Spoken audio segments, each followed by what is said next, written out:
In this video, I'll show you 6 popular cast-on techniques and explain the benefits of each one. You'll be a cast-on pro, ready to tackle any project with confidence, no matter what cast-on method you use. Let's start with the knitted cast-on. It's a great one for beginners to learn because it can give you some extra practice with a knit stitch, and its best quality is that you don't have to play the long tail lottery. So leave a normal size tail when you make the slip knot, and hold it in the opposite hand that you would normally use for a long tail cast on. Insert the needle in the loop as if you were knitting a regular stitch, but pull it out, give it a twist, and place it on the needle. This one is a good cast on, and I really like it, but I honestly don't use it much because it's a little slower than the long tail cast on, which is honestly just as good. But if you hate guessing how long of a tail to leave, or if you have to cast on hundreds of stitches and you'd rather not play that game, this one might be your new go-to. Now let's look at the slightly more interesting provisional cast on next. You'll use scrap yarn for this cast on because later on you'll remove it and be left with live stitches that you can pick up and use for joining or adding borders or anything like that. So make a knot, just a general knot in your yarn first, and trust me, you'll want to have this later. It'll be a visual cue. Then you'll make a slip knot and a few chains with your crochet hook. Then place the needle alongside the hook like this and in front of the yarn. Grab the yarn with the hook, pull it through, and that's one provisional cast on stitch.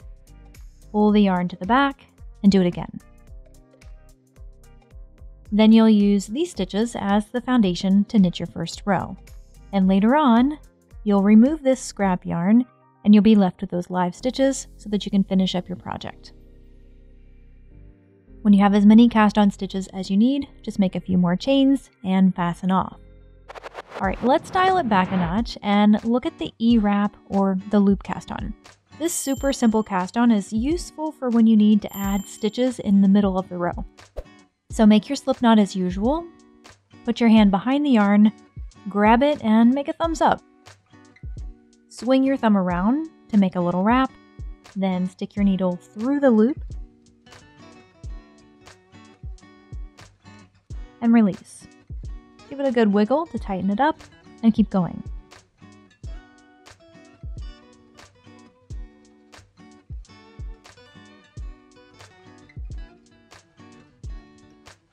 Alright, if you're falling asleep, this one will definitely wake you up. If stretch is an absolute must, you'll definitely want to use the German twisted cast on. It's really similar to the long tail cast on, but much stretchier. You do need a long tail for this one, and make a slip knot and get yourself in that long tail cast on position. Now bring the yarn down and under both thumb loops, then back through the top. Swing it up to grab the loop on your finger. Bring it down, go through and over, release, and tighten it all up. I know that's a lot. It takes a hot minute to get this one memorized, but once you get into a rhythm, it's super easy.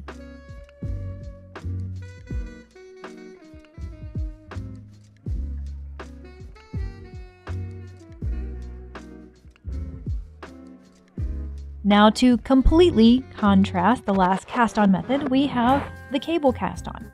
It has exactly 0 stretch, but it's perfect for a sturdy, tidy, more decorative looking edge.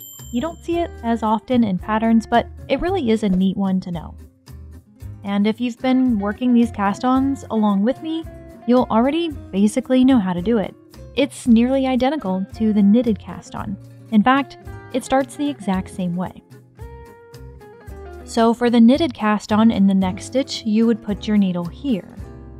For the cable cast-on, you put it in between the stitches instead. Then finish it in the same way.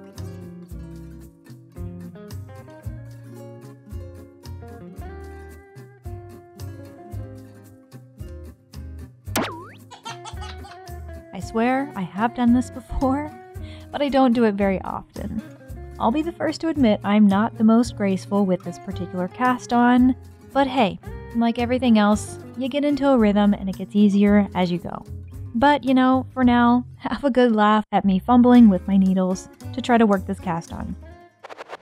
But the long tail cast on is still the one I go to time and time again.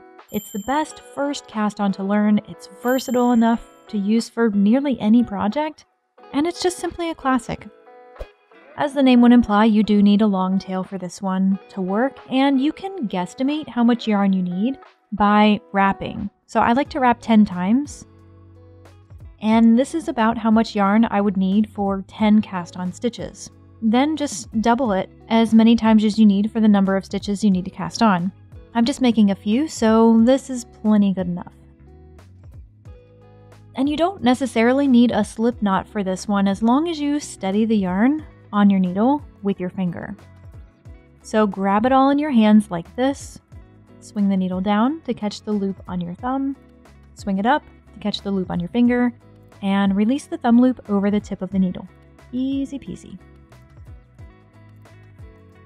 Sure, there are plenty of other cast-on methods, but I like to teach these 6 as the best, sort of most versatile cast-on methods to learn because each one of them has its own unique purpose, and although you might not use them in every single project, you might come across them eventually, and so they're all really good to learn and practice with a couple of times.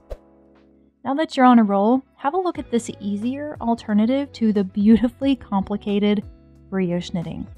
Happy knitting, and I'll see you over there.